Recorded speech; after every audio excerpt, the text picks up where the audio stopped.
तो नमस्कार फ्रेंड्स। तो आज के वीडियो में हम लोग स्टार्ट करेंगे क्लास 10 का चैप्टर 4 है, ठीक है। जो कि इसका आज हम लोग पूरा पढ़ने वाले हैं, अच्छे से पढ़ेंगे, ठीक है। तो वीडियो को पूरा देखो और एग्जाम में एक भी प्रश्न यहाँ से नहीं छूटने वाला है।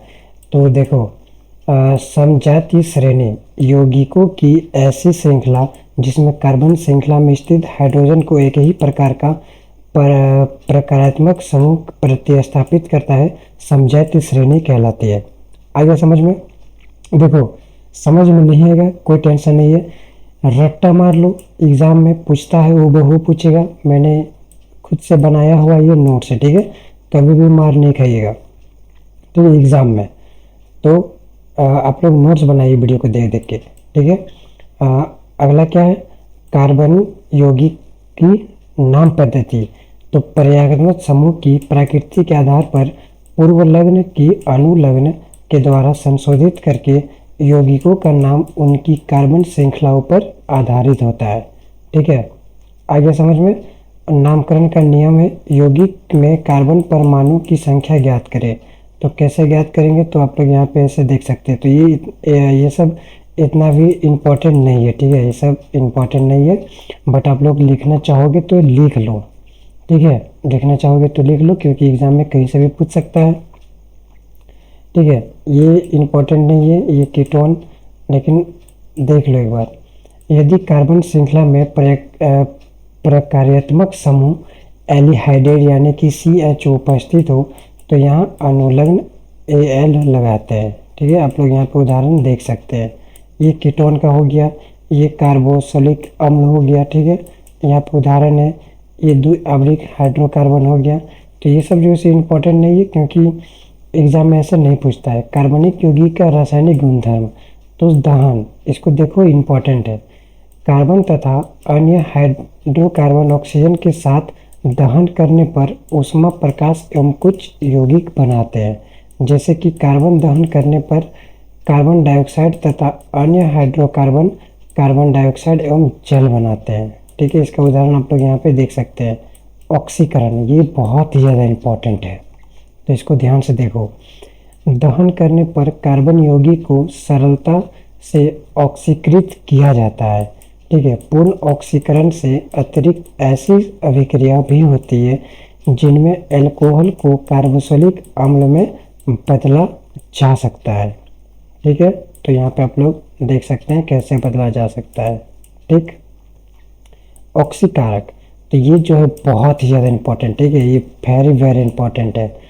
ऑक्सीकारक, कुछ पदार्थों में अन्य पदार्थों को ऑक्सीजन देने की क्षमता होती है। यानी कि जो कुछ पदार्थ रहती है वो अन्य पदार्थ को ऑक्सीजन देने का भी क्षमता रहता है, ठीक है। इन पदार्थों को ऑक्सीकारक कहते हैं, ठीक। जैसे कि पोटेशियम परमैंगनेट, पोटेशियम डाइक्रोमेट, ठीक है। ये सब है ऑक्सीकारक है। आगे समझ में? उसके बाद हम लोग देखते हैं संकलन अभिक्रिया। तो ये संकलन अभिक्रिया इंपॉर्टेंट नहीं, इसलिए मैं इसको स्किप कर रहा हूँ। आप लोग चाहे तो स्क्रीनशॉट ले सकते हो, ठीक है। प्रतिस्थापन अभिक्रिया, ये जो है इम्पोर्टेंट नहीं है, ठीक है। आप लोगों का टीचर बोलता होगा कि सब कुछ पढ़ो, बट सब कुछ मत पढ़ो, इम्पोर्टेंट नहीं है। जो इम्पोर्टेंट है उसको पढ़ो, अगर एग्ज़ाम में टॉप करना है तो, ठीक है। पढ़ोगे भुला जाओगे, कोई फ़ायदा नहीं देगा। अब हम लोग यहाँ पे देखते हैं कुछ महत्वपूर्ण बातें। तो कुछ महत्वपूर्ण यौगिक, सबसे पहला है एथेनॉल। तो एथेनॉल के मुख्य गुणधर्म निम्न प्रकार से है। एथेनॉल के भौतिक गुण, तो क्या क्या से भौतिक गुण है सो देखो। शुद्ध एथेनॉल एक रंगीन द्रव होता है, ठीक है। शुद्ध एथेनॉल जो रहेगा एक रंगीन कलर का एक द्रव पदार्थ रहेगा। इसे अल्कोहल भी कहते हैं। क्या कहते हैं? अल्कोहल, यानी कि जो दारू होता है, ठीक है। यह एक अच्छा विलायक है, यह एक अच्छा विलायक है, इसीलिए इसका उपयोग tincture, iodine, cough syrup, tonic आदि औषधियों में होता है, ठीक है। अब लोग देखोगे कफ सिरप में क्या रहता है? अल्कोहल रहता है। टॉनिक में क्या रहता है? अल्कोहल रहता है, ठीक है। औषधियों में होता है। एथेनॉल को किसी भी अनुपात में जल में मिलाया जा सकता है। एथेनॉल को हम लोग क्या कर सकते हैं? किसी भी जल में मिला के उसको पी सकते हैं।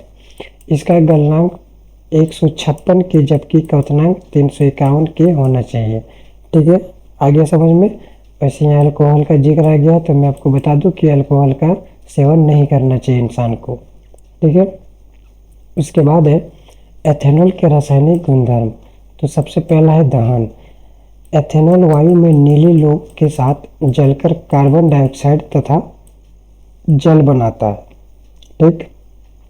उसके बाद है पोटेशियम परमैंगनेट के साथ अभिक्रिया। तो ये उतना भी ज़्यादा इम्पोर्टेंट नहीं है, ठीक है, ये भी इम्पोर्टेंट नहीं है। सोडियम से क्रिया करता है, ये सब इम्पोर्टेंट नहीं है, ये भी इम्पोर्टेंट नहीं है, ठीक है। जो इम्पोर्टेंट है मैं आपको वही बता रहा हूँ। अगर आप लोग चाहें तो स्क्रीनशॉट ले लीजिए, ठीक है। यहाँ से हमारी स्क्रीनशॉट, फिर इसके बाद यहाँ से ले लीजिए और आप लोग नोट्स बनाइए, ठीक है। नोट्स नहीं बनाओगे तो फिर गड़बड़ हो जाएगा एग्ज़ाम के टाइम में, इसलिए नोट्स बनाना बहुत ही ज़्यादा ज़रूरी है, ठीक है। एथेनॉल अम्ल की रासायनिक गुणधर्म, ठीक है। एस्टीकरण अभिक्रिया, ये जो है इम्पोर्टेंट बन जाता है। एथेनोइक अम्ल किसी अम्ल उत्प्रेरक की उपस्थिति में परिशुद्ध एथेनॉल से अभिक्रिया करके एस्टर बनाते हैं। क्या कराते हैं? एस्टर बनाते हैं। ये एग्ज़ाम 2023 में पूछा था, ठीक है। ये जो है एस्टीकरण, ये 2023 में पूछा गया था, ठीक है। एस्टीकरण अभिक्रिया आएगा समझ में, तो इसको बहुत ज़्यादा इम्पोर्टेंट है, इसको लिख लेना या फिर याद कर लेना। उसके बाद है क्षारक के साथ अभिक्रिया, ठीक है। खनिज अम्ल की भांति एथेनोइक अम्ल सोडियम डाइऑक्साइड से अभिक्रिया करके सोडियम एथेनोइड बनता है, ठीक। उसके बाद यहाँ पे देखो कार्बोनेट एवं हाइड्रोजन कार्बोनेट के साथ अभिक्रिया। तो ये जो है सो इम्पोर्टेंट नहीं है, ठीक है। देखो दोस्तों, मेरे चैनल पर ऐसा कंटेंट आता है जो एग्ज़ाम की दृष्टि से बहुत ही ज़्यादा इंपॉर्टेंट है, इसलिए आप लोग अगर सब्सक्राइब नहीं किए हो तो सब्सक्राइब एक बार कर लेना, ठीक है। साबुन और अपमार्जक, तो ये है इम्पॉर्टेंट, बहुत ही ज़्यादा इम्पोर्टेंट है, ठीक है। कैसे इम्पोर्टेंट है? साबुन पूछ देगा या फिर अपमार्जक पूछ देगा, दो में से एक पूछेगा ही पूछेगा, इसलिए दोनों पढ़ो। साबुन सबसे पहले पढ़ते हैं। साबुन बहुत पुराने अपमार्जक है जिन्हें तेल तथा वसा के क्षार द्वारा जल अपघटन करके बनाया जाता है, ठीक है। इस अभिक्रिया में साबुन उच्च वसा अम्लों जैसे अस्टियरिक अम्ल, ओलिक अम्ल तथा पामेटिक अम्लों के सोडियम तथा पोटेशियम लवण तथा ग्लिसरीन बनते हैं। इस अभिक्रिया को साबुनीकरण कहते हैं। क्या कहते हैं? साबुनीकरण कहते हैं, ठीक है। आप लोग यहाँ पे देख सकते हो। उसके बाद यहाँ पे कुछ नोट है, सो देखो। साबुन कोलाइड अवस्था में रहता है, ठीक है। साबुन कौन सी अवस्था में रहता है? कोलाइड अवस्था में रहता है। सोडियम तथा पोटेशियम लवण साबुन जल में विलय होने के कारण इनका उपयोग स्वच्छीकारक क्रिया में किया जाता है। कौन सा कारण में? स्वच्छीकारक क्रिया में, यानी कि स्वच्छ करने के लिए। आप लोग साबुन से क्यों नहाते हो? स्वच्छीकारक के लिए, ठीक है। स्वस्थ रहने के लिए या फिर स्वच्छ रहने के लिए, साफ सुथरा देखने के लिए। सोडियम साबुनों की तुलना में पोटेशियम साबुन त्वचा के लिए कोमल होते हैं। पोटेशियम जो साबुन रहता है ना, पोटेशियम नाम का जो साबुन रहता है, पोटेशियम साबुन रहता है, वो त्वचा के लिए यानी कि चेहरे के लिए बहुत ही ज़्यादा कोमल रहता है तथा जल में अधिक विलय होते हैं और ये जल में जल्दी घुलता है। इसी कारक शेविंग क्रीम, शैम्पू तथा नहाने के साबुन बनाने में पोटेशियम लवणों का उपयोग होता है, ठीक है। आ गया समझ में? पोटेशियम लवण कहाँ कहाँ पे उपयोग किया जाता है? शेविंग क्रीम बनाने में, जो हम लोग दाढ़ी बनाते हैं उससे पहले हम लोग क्रीम लगाते हैं। शैम्पू बनाने में, ठीक है, जो महिला लोग नहाती है शैम्पू से। उसके बाद है ये सब। अब हम लोग देखते हैं अपमार्जक। तो ये भी बहुत ही ज़्यादा इम्पोर्टेंट है क्योंकि अपमार्जक भी पूछता है एग्जाम में, ठीक है।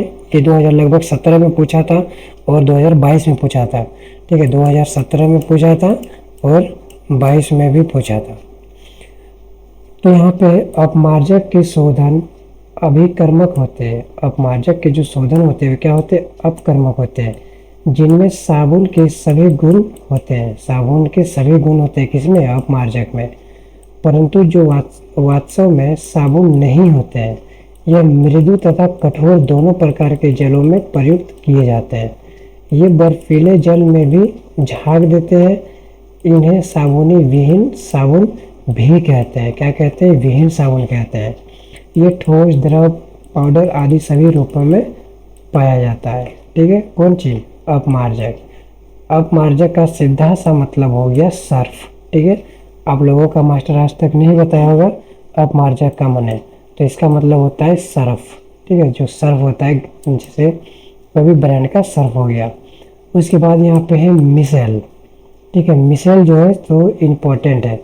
साबुन जैसे सोडियम स्टीरेट में मिसेल का बनना इस प्रकार है। सर्वप्रथम सोडियम स्टीरेट अणुओं का जल में आयनन होता है। किस तरह आयनन हो रहा है आप लोग यहाँ पे देख सकते हैं। ठीक है, और यहाँ पर भी, तो ये भी इम्पोर्टेंट बन जाता है। आप लोग इसका क्या कर लो, स्क्रीनशॉट ले लो। ठीक है, अब देखो यहाँ पे एक फोटो आपको समझाने का कोशिश करूँगा कि जल अश्नही भाग, ये जो है ये जल अश्नही भाग है, जिसको हम लोग सिर बोलते हैं। ठीक है, क्या बोलते हैं इसको, सिर। और ये है जल विरोधी भाग, ये जल विरोधी भाग, ये जल को रोकता है, इसको हम लोग क्या बोलते हैं, पुच्छ बोलते हैं। ठीक है, पुच्छ। अब देखो लास्ट में है साबुनों की शोधन क्रिया। तो साबुनों की शोधन क्रिया कैसे की जाती है, सो देखो। मिसेल में एक जल विरोधी हाइड्रोजन के केंद्र क्रूड होता है। साबुन के द्वारा शोधन क्रिया में साबुन की अणु तेल की बूंदों के चारों ओर इस प्रकार से भीरोल बनाते हैं कि जो होती है ना, सिटाइरेट आयरन का जल विरागी भाग बूंदों के अंदर होता है। ठीक है, एवं जल रागी भाग चिकनाई की बूंदों के बाहर होता है, और जल रागी जो भाग रहता है वो चिकनाई के बूंदों के बाहर में रहता है, कांटों की तरह निकला रहता है। ठीक है, ये किस तरह निकला रहता है, कांटों की तरह निकला रहता है, और स्टीरेट आयनों से घिरी हुई तेल की बूंदें जल में खींच जाती है। क्या होती है, खींच जाती है, एवं गंदगी सतह से हट जाती है। इस प्रकार साबुन तेलों एवं वसाओं का वैश्वीकरण करके धुलाई में सहायता करता है। आगे समझ में, कपड़े पर ग्रीस। ठीक, अब लोग इसका उदाहरण है कपड़े पर ग्रीस। ठीक, विषयल है ये, तो आप लोग यहाँ पे स्क्रीनशॉट लेके इसको पढ़ सकते हैं। ठीक है, तो आज का वीडियो यहीं पे समाप्त होता है। अगर वीडियो को अच्छा लगे तो एक लाइक कर देना, और आपको अगर सच में एग्ज़ाम की तैयारी अच्छे से करना है तो मेरे चैनल यूट्यूब चैनल को सब्सक्राइब कर लेना। ठीक है, तो मिलते हैं नेक्स्ट वीडियो में, तब तक के लिए धन्यवाद।